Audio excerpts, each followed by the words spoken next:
आज हम आपको सरदार पूर्ण सिंह के निबंध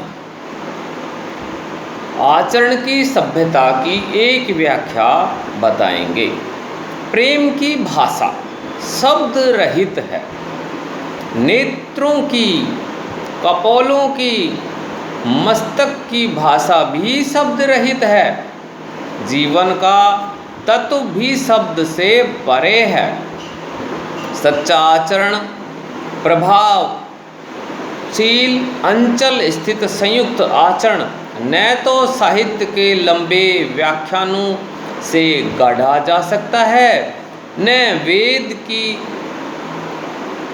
रुक्तियों के मीठे उपदेश से, न अंजील से, न कुरान से, न धर्म चर्चा से, न केवल सत्संग से। जीवन के अरण्य में धंसे हुए पुरुष पर प्रकृति और मनुष्य के जीवन के मौन व्याख्यानों के यत्न से सुनार के छोटे हथौड़े की मंद मंद चोटों की तरह आचरण का रूप प्रत्यक्ष होता है। यह गद्य अवतरण आचरण की सभ्यता शीर्षक निबंध से उद्धृत है। इसमें लेखक सरदार पूर्ण सिंह ने मानव जीवन में मौन आचरण तथा प्रेम भाव आदि का सुंदर विवेचन किया है। लेखक इसी प्रसंग में कहता है कि सभ्य और सच्चे आचरण की भाषा में दिखावा नहीं होता है, वह मौन व्याख्यान होता है। उस मौन व्याख्यान में मानवीय आचरण एवं प्रेम की भाषा शब्द रहित होती है।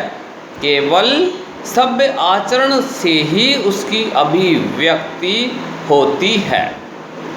जैसे नेत्रों के संकेत, कपोलों की ललाई, मस्तक की दिव्यता आदि शब्दों के द्वारा व्यक्त नहीं होती है, चेहरे की इन सुंदर छवियों को व्यक्त करने वाली भाषा शब्द रहित होती है। उसी प्रकार मानव के जीवन का मूल तत्व अर्थात सभ्याचरण भी शब्द से परे है। इस संसार में सच्चा आचरण व्यक्तित्व के प्रभावशील अचल स्थिति, धैर्य आदि से संवलित माना जाता है।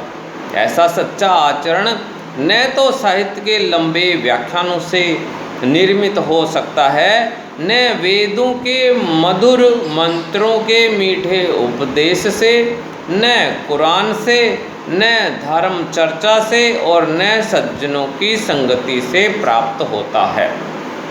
क्योंकि ऐसा आचरण तो आत्मा द्वारा स्वयं निर्मित हो पाता है। जिस प्रकार सुनार के छोटे हथौड़े की हल्की हल्की चोटों से सुंदर आभूषणों या स्वर्ण मूर्ति का निर्माण होता है, उसी प्रकार मानव द्वारा अपने जीवन में मौन व्याख्यानों के प्रयत्नों से सच्चा आचरण बनता है। इसके लिए ये आवश्यक है कि व्यक्ति अपने जीवन रूपी सम और विषम वन में स्वयं प्रविष्ट होवे और कष्टों और बाधाओं का सामना करें। तभी उसके हृदय पर प्रकृति का प्रत्यक्ष प्रभाव पड़ सकेगा और तभी वह मौन सभ्याचरण की अभिव्यक्ति कर सकेगा। इसमें विशेष बात यह है कि समाज में व्यक्ति पहले अपने आचरण में सुधार करे, फिर दूसरों के साथ वैसा ही व्यवहार करे। इससे श्रेष्ठ आदर्शों की स्थापना होती है। भाषा तत्संप्रधान एवं अलंकृत है।